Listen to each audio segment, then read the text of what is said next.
날마다 말씀과 동행하는 동행 묵상입니다. 역대하 21장 2절에서 20절 글을 아끼는 자가 한 명도 없다. 이 말씀의 내용인데요. 여호람 왕의 인생을 담고 있는 마음 아픈 본문이죠. 이 말씀을 읽고 묵상하는 성도 여러분 모두가 하나님 앞에서 어떻게 살아야 할지를 교훈받아야 할 그런 본문입니다. 첫 번째 문단 2절에서 11절까지 말씀인데요. 자, 2절, 3절 보시면 그는 풍요로운 환경 속에서 양육받습니다. 게다가 그는 장자였기 때문에 그의 아버지 여호사밧으로부터 왕위까지 계승받았습니다.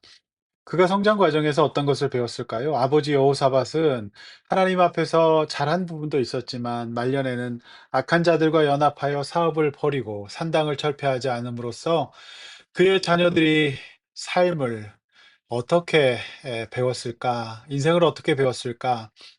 어떤 정신적, 영적 유산을 받았을까? 이제 짐작할 수 있습니다. 그의 자녀들은 그저 잘 먹고 잘 살고 쾌락을 누리고 하고 싶은 것들은 모두 다 할 수 있는 환경 속에서 자라면서 영적인 가치와 가난한 마음 같은 성경이 말하는 팔복과 같은 이런 가치들을 학습받지 못하고 자라게 됩니다. 어쩌면 요즘 신앙이 없는 풍요의 세대 가운데 자라난 MZ 세대들의 모습 같아 보입니다. 건국 후에 최대 국운을 맞이한 대한민국은 선진국이 되면서 돈이 없어서 밥을 못 먹고 돈이 없어서 교육받지 못하는 시대의 아픔을 이해하지 못하죠. 그들의 삶은 3절 말씀처럼 정말 풍요로웠습니다.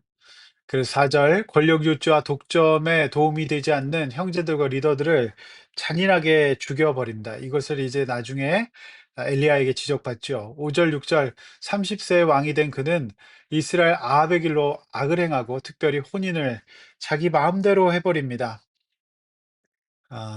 눈에 좋은 대로 영적인 고려 없는 혼인이었죠. 이처럼 영적인 타락의 시대에는 언제나 혼인의 타락이 있습니다.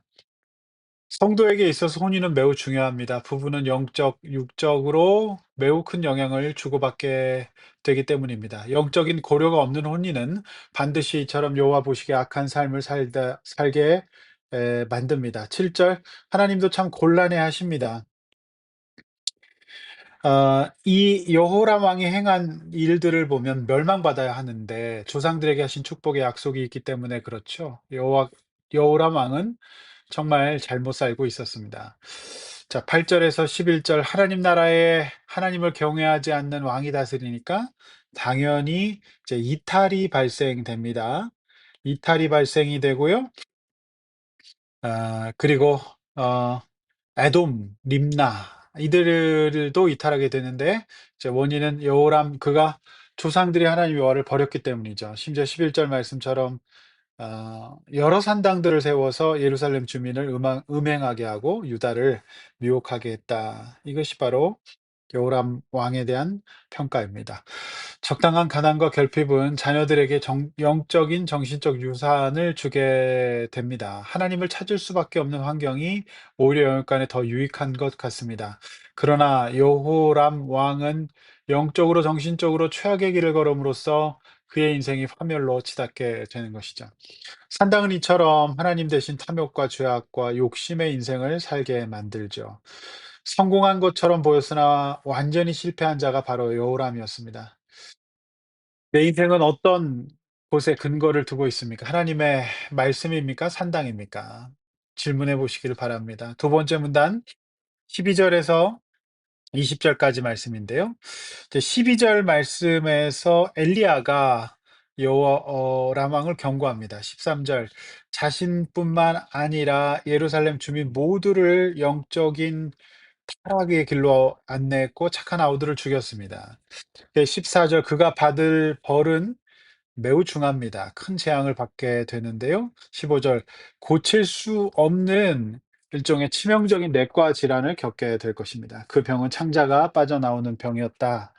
이렇게 기록하고 있죠.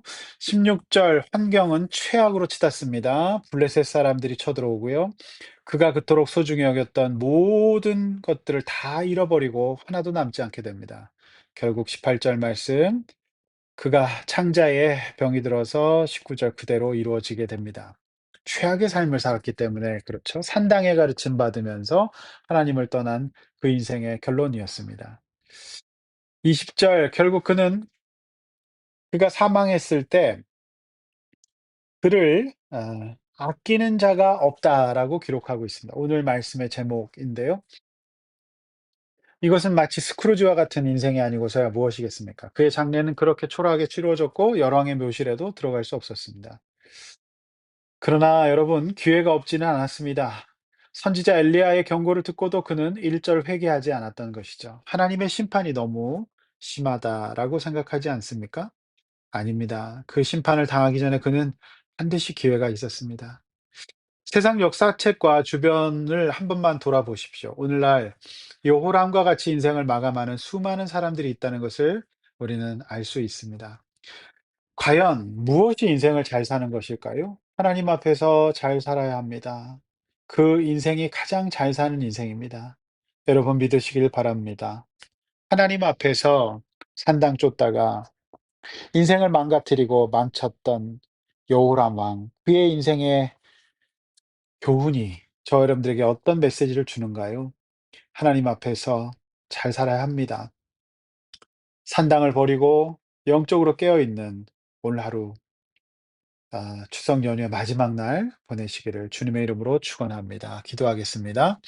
하나님 아버지, 그가 죽을 때 아무도 그를 아까워하거나 애도하는 사람이 없었다는 말씀은 그가 인생을 어떻게 살았는지를 잘 보여주고 있습니다. 하나님, 우리가 이렇게 인생 살지 않도록 불쌍히 여겨 주시고 하나님 앞에서 산당 버리고 신앙생활 잘하게 하여 주시옵소서.